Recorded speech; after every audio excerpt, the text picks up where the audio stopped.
नमस्कार, आभार, अभिनंदन और एक बार फिर से आपका स्वागत है डिजिटल डूंगरपुर के हमारे सुबह के कार्यक्रम गुड मॉर्निंग डूंगरपुर में। आज के मेहमान दोस्तों, जैसा कि आप जानते हैं कि डूंगरपुर में प्रतिभाओं की कोई कमी नहीं, वो चाहे फिल्म क्षेत्र की बात हो, वो चाहे एजुकेशन की बात हो, स्पोर्ट्स की बात हो। एक लंबा इतिहास है यहाँ पर डूंगरपुर में। और अगर हम फिल्म क्षेत्र या क्रिएटिव आर्ट की बात करें हैं तो यहाँ पर शिवेंद्र सिंह जी डूंगरपुर, साथ के साथ गजराज राव, ऐसे कई आर्टिस्ट हुए हैं, ऐसे कई उन्हीं की श्रेणी में। और उसके साथ अमन पंड्या जो कि दम्बोला के, उसके साथ आपको मालूम है एक पनाह करके फिल्म आई थी, उसमें कृष्णकांत पंड्या जो डायरेक्टर थे वो भी दम्बोला के रहने वाले थे। एक और दो शख्स और हैं जो नाम मुझे मालूम नहीं है, लेकिन उनका भी बहुत ही अच्छा नाम है फिल्म इंडस्ट्री में। उसी चैन में एक और नाम शुमार हम कर सकते हैं, वो है भाग्यश्री चौबीसा। भाग्य जी, आपको बहुत बहुत स्वागत है हमारे कार्यक्रम में। भाग्यश्री चौबीसा के मैं बारे में बता दूं, क्योंकि हमारे इनसे फैमिली रिलेशन है। इनके फादर पूर्व पार्षद रह चुके हैं और इनकी मदर भी पूर्व पार्षद नीता जी चौबीसा, और यहाँ डूंगरपुर की ही रहने वाली हैं भाग्यश्री। लेकिन इतनी छोटी सी उम्र में मुंबई में जाकर संघर्ष किया और एक अच्छा स्थान उन्होंने बनाया वहाँ पे। अब उनकी कम उम्र को देखते हुए तो एक बार फिर से आपका स्वागत है। मैं चाहूँगा कि इस क्षेत्र में किस तरह के, क्योंकि आपका जो फैमिली है वो कोई नौकरी में है, कोई बिजनेस में है, कोई फोटोग्राफी में, जैसे कि आपके अंकल जरूर है कपिल जी, तो क्या कुछ कहना चाहिए, किस तरह से आप इस फील्ड में गए? मैं जब वैसा सपना था मेरे बचपन से ही, मैं माधुरी दीक्षित को देख के बड़ी हुई हूँ। मैं बचपन से ही उनके गानों पे बहुत डांस करती थी और स्कूल लेवल पे, डिस्ट्रिक्ट लेवल पे, स्टेट लेवल पे मैंने काफ़ी डांस के कंपटीशन दिए हैं और मैंने अखिल भारतीय का प्राइज़ भी जीता था और क्लासिकल में। उसके बाद 19 साल की थी और मैं गणेश आचार्य और विक्की राणावत जी डायरेक्टर हैं और प्रोड्यूसर भी हैं, उदयपुर के रहने वाले। तब उन्होंने एक समर कैंप लगाया था उदयपुर में, तो मैंने 3 महीने का कोर्स किया था वहाँ पे। और उसी दौरान मुझे एक राजस्थानी फिल्म का ऑफर भी आया था। तो पर घर वालों की मंशा थी कि मैं पहले पढ़ाई कर लूँ, अपना एजुकेशन कंप्लीट करूँ और उसके बाद इस लाइन में आगे बढ़ूँ। तो वो 19 साल के टाइम पे मेरे को एक ऑफ़र आया था, बस तब से अंदर एक ललक पैदा हो गई थी कि नहीं, मैं कुछ कर सकती हूँ, मैं बन सकती हूँ, एक अभिनेत्री, एक डांसर के रूप में मैं आ सकती हूँ। तो हाँ, तो बस उसी दौरान मैंने अपनी पढ़ाई करते करते साथ में डांस की कोचिंग क्लासेस करती रही और उसी में आगे बढ़ती रही। उसके बाद मैंने MBA किया और पुणे से किया मैंने MBA। मैंने सितार में ग्रेजुएशन किया है। मैं बजाती भी हूँ वादक। ये बताइए कि क्योंकि जहाँ तक मैं आपके परिवार को जानता हूँ, आपके फादर, आपके अंकल, सबको they are very close to me. आप एक पारंपरिक परिवार से ही है ना, राज परिवार से आपका संबंध है। डायरेक्टली आपकी जो मदर हैं उनका भी राज परिवार से संबंध है। तो शुरुआत में तकलीफ हुई, क्योंकि हमारे जो पारंपरिक परिवार होते हैं they don't allow film industry में जाने के लिए, तो ये किस तरह से रहा आपके लिए? नहीं, तकलीफ तो हुई और तकलीफ तो अभी भी है क्योंकि ये संघर्ष है। ये हम लोग इसको एक ज़िंदगी का संघर्ष बोलते हैं। जब हम एक बड़ा सपना देख लेते हैं तो उसके लिए आपको बहुत कुछ त्याग, बलिदान, सैक्रिफाइस बहुत सारे होते हैं। साथ में फैमिली का भी होता है, पेरेंट्स का स्पेशली, क्योंकि आपके लिए आपके मम्मी पापा लगते हैं। तो मेरे लिए मेरे मम्मी पापा बहुत इम्पोर्टेंट है क्योंकि मेरे साथ साथ उन्होंने भी ये लड़ाई लड़ी है। तो अभी भी काफ़ी सारी दिक्कतें तो है ही हैं, लेकिन कुछ टाइम बाद जब आप धीरे धीरे सफल होने लगते हो ना, स्टेप बाय स्टेप, तो उनको भी अच्छा लगता है कि नहीं कर रही है, बच्ची कर रही है। तो अब वो लोग सब मुझे अप्रिशिएट करते हैं। अब हम चलते हैं डूंगरपुर से मुंबई की यात्रा के लिए। बैठ जाते हैं ट्रेन में और पहुंचते हैं मुंबई सेंट्रल, उतरते हैं। किस तरह से शुरुआत की आपने मुंबई की जो आपकी जो एक्टिंग की जो यात्रा? मुंबई सबके लिए एक सपना है। जैसे हम कहते हैं ना, माया नगरी। तो वो सही में एक माया नगरी।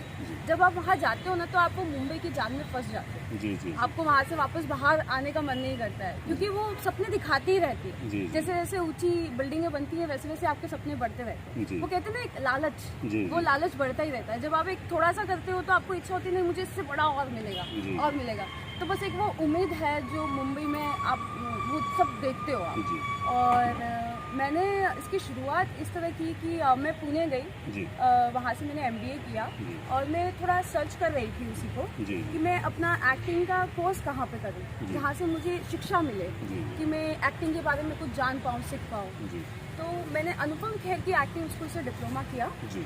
और 3 महीने का डिप्लोमा कोर्स करने के बाद मैं वहीं के टीचर्स के साथ में थिएटर ग्रुप ज्वाइन किया जी। और फिर ऑडिशन देना चालू किया। धीरे धीरे नॉलेज मिलता गया कि हमको प्रोडक्शन हाउसेस जाके ऑडिशन इंट्रोडक्शन देने होते हैं जी। तो वो स्टेप हमने चालू किए और धीरे धीरे कुछ मौके मिलते गए। जी, हमारा अभिनंदन और एक बार फिर से आपका स्वागत है हमारे विशेष कार्यक्रम आज के मेहमान। और आज के हमारे मेहमान हैं, स्पेशल गेस्ट हैं भाग्यश्री चौबीसा। भाग्यश्री, हमारी गुजराती में एक कहावत है कि मुंबई में रोटलो मले पर होटलो नहीं मिले। मतलब वहाँ पे रहना बड़ा मुश्किल है, क्योंकि मैं भी काफ़ी साल वहाँ पे रह चुका हूँ। हाँ। और आज भी 15-20 साल हो गए, लेकिन फिर भी साल में 1-2 बार जब तक मुंबई नहीं जाता हूँ मेरे आत्मा को सेटिस्फेक्शन नहीं मिलता। हाँ। खैर, ये बात तो हुई। तो किस तरह से संघर्ष शुरू किया आपने, क्योंकि बीइंग ए लेडी और ज़्यादा टफ होते हैं मामले, तो इसके बारे में संघर्ष की कहानी में करेंगे, उसके बाद आपकी जो उपलब्धियां हैं वो हम बात में जी जी जी, जी। मेरा संघर्ष तो मतलब चल ही रहा है जी। और बात ये है कि हम लोग संघर्ष जैसे स्टार्टिंग के दौर पे आपको रिजेक्शन काफ़ी फेस करने पड़ते हैं। आपको दरवाज़ा नॉक करना पड़ता है और पूछना पड़ता है कि सर हमारे लिए कुछ है क्या, आप हमारी प्रोफाइल देखिए, आपका नंबर मिल सकता है क्या। तो काफ़ी क्योंकि अब एक महिला है तो मैं ये नहीं कहना चाहूँगी कि हम महिला हैं तो हम इसका फ़ायदा उठाएं या ना उठाएं, लेकिन लोग हमारा फ़ायदा उठाते हैं। लेकिन हमें बुलंद और स्ट्रॉन्ग रहना पड़ता है। काफ़ी सारी चीज़ें फेस करनी पड़ती हैं, लोगों की बुरी बातें, इनडायरेक्ट वे में बुरी नज़रें, और हमें इन सब चीज़ों को फेस करते हुए आगे बढ़ना होता है। संघर्ष ऐसा है कि आपको एकदम से कोई बड़ा इनाम नहीं दे देता है कि आइए भाग्यश्री हम आपको प्रोजेक्ट दे रहे हैं, ऐसा। तो हम लोगों ने काफ़ी रिजेक्शन फेस किए हैं, जो मैं अभी भी कर रही हूँ, क्योंकि लोग उम्मीद बहुत दे देते हैं लेकिन वो उम्मीद पे खरे नहीं उतरते हैं। तो आपको अपना रास्ता खुद ही बनाना पड़ता है। बिल्कुल सही कहा आपने। इन शॉर्ट में इसी 2 क्वेश्चन है, क्योंकि मुझे मालूम है कि पहले जितने भी एक्टर्स जाते थे उनको जो प्रोड्यूसर या डायरेक्टर जो भी होते थे वो डायरेक्ट किक आउट कर देते थे या फिर डायरेक्ट वो कर देते। लेकिन अमित जी का सक्सेस होने के बाद और मिथुन चक्रवर्ती के सक्सेस होने के बाद लोगों का जो नज़रिया था वो बदला। कोई भी जाएगा तो भी उसको ना नहीं बोलेंगे, नहीं आप आते रहिए, मिलते रहिए, इस तरह की चीज़ें होती है ना बॉम्बे पे। और दूसरा इसका जो प्रोसेस है, क्योंकि आप काफ़ी साल से संघर्ष कर रहे हैं और आप एस्टेब्लिश्ड हैं, किस तरह से क्या प्रोसेस होता है फिल्म इंडस्ट्री में जाने के लिए? प्रोसेस देखिए, मेरा ऐसा मानना है कि पहले आपका टैलेंट, लाइक हमें टीचिंग करनी पड़ती है। हमें अगर डॉक्टर बनना है तो डॉक्टर का पढ़ाई होता है, मेहनत लगती है। और एक्टर के लिए भी एज एन एक्टर हमें अपनी खुद की पॉलिश करनी पड़ती है। पहले आप एक्टिंग सीखेंगे, वो कहते हैं ना समुद्र है और समुद्र कि हम ऊपर से देखते हैं कि समुद्र बहुत सुंदर है, लेकिन जब आप उसकी गहराइयों में जाते हैं तो आपको बहुत कुछ देखने को मिलता है। तो एक्टिंग भी ऐसा ही एक ज्ञान का समुंदर है। अगर आप उसकी गहराइयों में जाएंगे तो आप बहुत कुछ सीखेंगे, देखेंगे, और वो मंजे हुए कलाकार को आप देख के समझ जाते हैं कि वो बहुत टैलेंटेड एक्टर है। जी। आमतौर पर हमने देखा है कि ज़्यादा करके जो एक्टिंग लाइन में जाते हैं उनको बहुत स्ट्रगल करना पड़ता है।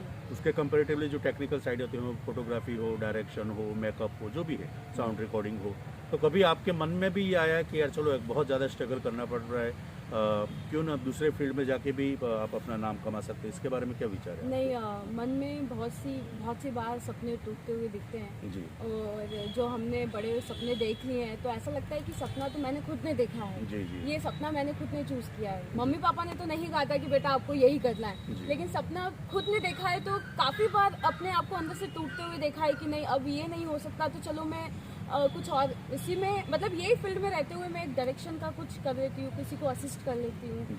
तो काफ़ी बार ऐसा होता है, लेकिन अपने आप को मनाना पड़ता है सर कि नहीं आप कर सकते हो। मेरे 5 साल की मेहनत है, पापा मम्मी की मेहनत है, तो बस लगे हुए हैं जी। इसी में लास्ट में मैं पूछना चाहूँगा, क्योंकि आप खुद यहाँ डूंगरपुर की रहने वाली, बचपन से ही पली बड़ी हैं, और पिछले 4-5 सालों से डूंगरपुर में जो चेंज हुआ है उसके बारे में क्या कुछ कहना चाहेंगे? क्योंकि आप एक फिल्म इंडस्ट्री में से भी हैं, तो उसके बारे में क्या सोच है आपकी? देखिए, पहले जो डूंगरपुर था वो एक बस्ती जैसा लगता था। अब जो डूंगरपुर हो गया है वो एक शहर दिखता है। अब लोग इसको घूमना, देखना, कुछ भी मौका आता है तो अब चलो हम फतेहगढ़ी चलते हैं, नाना भाई पार्क चलते हैं। अभी जो पीछे ये पाल रास्ता बनाया है, रिंग रोड हो रही है, बहुत ही खूबसूरत है। मैं इवन लॉकडाउन में जब 4 महीना यहाँ पे रही तो मेरा खूबसूरती का नज़ारा वो रिंग रोड ही था। मैं जब वहाँ जाती थी तो वॉक करने के लिए वो सनसेट और सनराइज दोनों देखने का बहुत ही आनंद आता है। तो नगर परिषद और गुप्ता जी का इसमें सबसे बड़ा योगदान है। बहुत बहुत धन्यवाद। एक छोटा सा ब्रेक लेंगे, उसके बाद मिलते हैं। बिल्कुल।